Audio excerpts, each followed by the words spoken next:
What is up, everybody? Welcome to the exciting finale of Let's Play Konami's Castlevania for the NES. We're going to be taking on Dracula today. That's right, the Lord of the Manor is next on our hit list. But first, we have to make it across this bridge, which is a little bit easier than it seems. Now, if we jump at that first guy and we keep going through here at pretty much the same clip, we should be able to make it through here without getting hit again. It's a little tricky. You just have to treat these guys. Yeah, and this asshole's basically making us kill him, but whatever. We were trying to leave him alone. And, you know, I don't have any shame in me for treating that section that way. I mean, if you're gonna, what is this, Mega Man? They're gonna throw like 8 friggin' bosses at us if once, for God's sake? No, not happening. I have no problem with running from those guys. It's a pretty tricky part.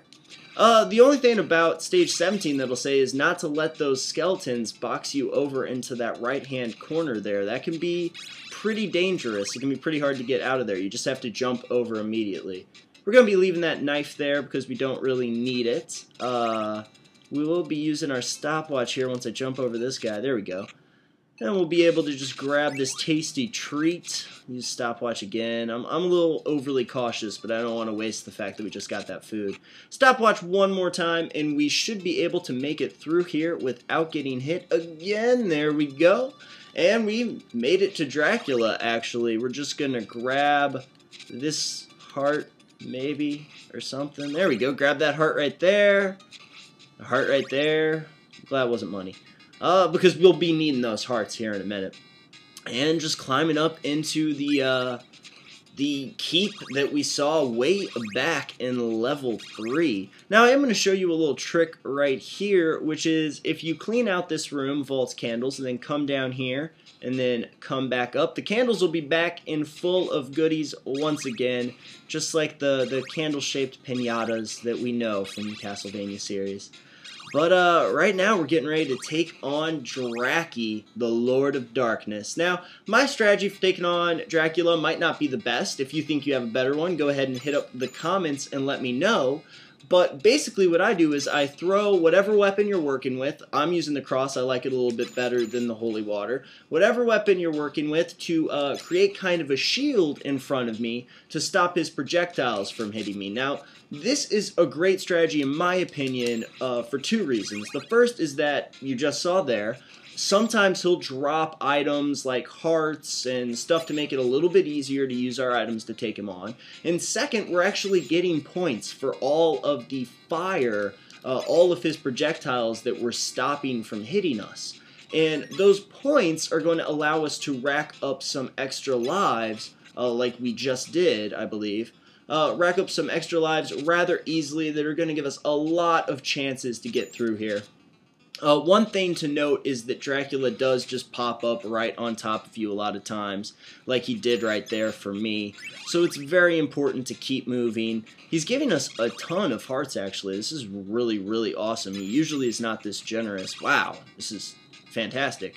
But don't expect it. I mean, if you're using this method, don't be afraid to keep using that little secret, I'll call it, where you go up and down the staircase, because we do need quite a few hearts to make this work. Now, the second form of Dracula, many say is more difficult, but I actually think he's pretty easy, and we will, I love how his head just pops off. We'll be finding out here in a second. Oh, that sucks balls. Now, my strategy here that I just actually went against and is not working too well at the moment is to stay as close to him as possible. Now, by doing this, he actually won't be shooting fireballs at us, and he'll just be doing these little jumps that are very easy to avoid. The thing with these jumps is that if you do what I just did and crouch down and, oh god, he just did fireballs right there, and crouch down in front of those pillars, he'll actually do a high jump and allow you to run under him. Now, if you don't crouch down, he doesn't always do that high jump. He might just do another small jump and kind of box you into the corner and hit you right there. But utilizing this strategy, this method, I actually think that this is one of the easiest bosses in the game, to be honest with you. It's definitely not of the caliber of like Death, or even Frankenstein was kind of trickier than this. I know we took a couple hits there at the beginning, but it's looking really promising right now, to be honest with you. I'm being a little cautious. I probably could have hit him more than once right those times, but there you go! There you go. That is Castlevania for you guys. Hot damn. That game is tough. I haven't actually played it all the way through and beaten it since I was a little kid, so that's nuts that we just went through all that. Oh my god, you guys. That game is tough. Oh, you are rewarded with this awesome little cutscene, which is the castle crumbling in on itself, Dracula being vanquished, the sun rising again to bless the land with its sweet kiss.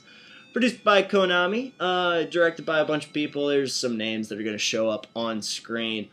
But just talking about this game, if you're playing through it, just keep the faith, really. That's the best that I can tell you, is that you need to just play through it and maybe take a break every once in a while and just really get to know the maps and everything, get to know those tricks and tips that I showed you, and you actually should be able to make it through this game after a lot of hard work. I'm not going to say that it's easy. It's a lot of hard work to actually beat this game, but it's actually really fun. It's really rewarding. It's from back when games were like that, were really fun and rewarding when you beat them. You played the greatest role in this story. You're goddamn right, because this game is friggin' tough.